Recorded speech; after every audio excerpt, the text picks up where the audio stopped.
welcome back to the show. I'm Rose Lance Roberts. It is the Real Investment Hour right here as we kind of get our day going. RealInvestmentAdvice.com, that is, of course, where you go to get all the latest reports, updates. Of course, we had a very interesting report out yesterday, got lots of traction talking about after two major bull markets, why is it that so many retirees are broke? That got a lot of commentary yesterday back and forth, but it's on the website now. Simply go by realinvestmentadvice.com. You get that, as well as our Technically Speaking post out already. That's out this morning as well, talking about full market cycles and why those are important to pay attention to. What we were talking about just a moment ago about debt and the problem that debt has caused, not just economically in terms of creating global growth, but also the household debt levels, which have impacted individuals about their ability to, buy houses or to do a variety of other things that they want to do. One of the issues is, of course, one of the kind of the headline issues of this has been student loan debt, right? Student loan debts has now increased to about $1.5 trillion overall. That's up from $500 billion in 2009. Now, from the time that we began issuing out student loan debt, the first student loan to 2009, the total growth of that was about $500 billion in total. During that initial phase, college tuition remained fairly reasonable in many cases, and student loan debt was rather hard to come by. You had to qualify for it, and it was a loan, right? And banks held these things, and so you had to go to the bank, qualify for student loan, the whole nine yards, and there was a process. And back in the day, you also had to put 20% down on a house, right? Skin in the game. There was a requirement to be involved in the issue, and of course, because student loan wasn't running rapid, college tuitions remained reasonably range-bound to what people could afford to pay. So supply and demand, right? So the government decides to come in 2008 under the previous administration and take away student loans and make them a government program. And they exploded because anybody that could fog a mirror could get a loan, kind of like credit cards. So now we're giving student loans to everybody, and surprise, private tuitions surge because colleges say, what, anybody can get a loan to come to college? Okay, our price is going up, and it doesn't matter because if Johnny Joe wants to come to the University of Alabama or the University of Texas or wherever it is, well, I can charge whatever I want because they can get a student loan to pay for it. And of course, student loans have surged, and now it's a problem. Right? Because all these kids went out and they took out student loans to go get a college education, generally in a field that doesn't wind up paying a whole lot. They graduate and realize they really can't afford to pay back the loan because their job doesn't pay that much, right? So here's a program coming out from the government, which I actually can get behind. This is one the Trump administration is proposing, borrowing limits for some student loans. The White House is calling on Congress to cap how much graduate students, this is graduate students, and parents of undergraduates can borrow in federal student loans, a proposal that is aimed at curbing rising college costs. That is correct. That is correct. Lower the rate at which people can get money, and colleges will have to lower their tuition. It will curb tuition rates to a level that will meet supply and demand. Look, if kids can't afford to go to college, colleges are a supply-demand issue. So if there's no kids coming in the front door, there's no tuition, there's no jobs. We were talking about yesterday about there's a show on Amazon Prime called The Marvelous Mrs. Maisel. It's about a lady in the 50s. It's kind of set up like a Broadway play, the way this is done. And anyway, her father, she's trying to become a comedian through a variety of events, and that's a whole different byline in and of itself. But her father is a professor at Columbia University, and they live in this beautiful apartment in New York, right by the Village, right? And it's this massive apartment. So you can only imagine how much it costs. Even back in the 50s, even though it was rent controlled, it's this beautiful apartment in New York City by the river, very uptown. And so I asked my wife at the very beginning of the show, I go, man, how does this Columbia professor, because the wife stay at home, right? They apparently they're spending like crazy. They're doing all kinds of stuff, living a very nice lifestyle. I'm like, he's a Columbia professor. How does he afford to do this? Well, it comes out later in the episodes, right at the end, is that he's decided to leave his job at Columbia. And the wife looks at him, she goes, "You can't. They own the apartment." And because he's a tenured professor. And this is the other problem that we have to fix with college universities. If you want to lower the cost of college universities, you got to get rid of tenure.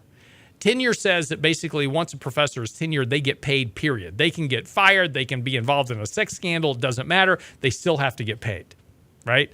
So it doesn't matter whether they teach or not. It doesn't matter whether they're a good teacher or not. It doesn't matter whether they're a good professor or not.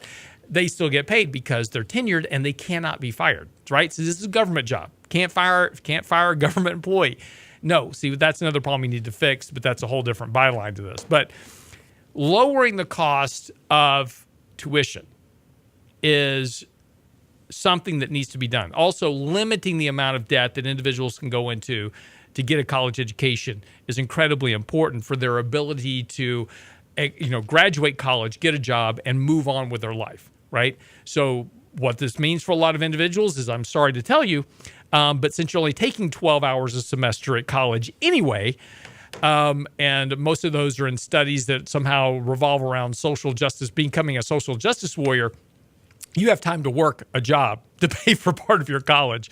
And so we're going to go back to the days where you actually have to have some skin in the game, and that's a good thing. So good proposal here by the Trump administration we can get behind. Talking about millennials, there was a report out about the 20 most stressful scenarios reported by millennials. And I can agree with some of these. Number one on the list, losing a wallet or a credit card.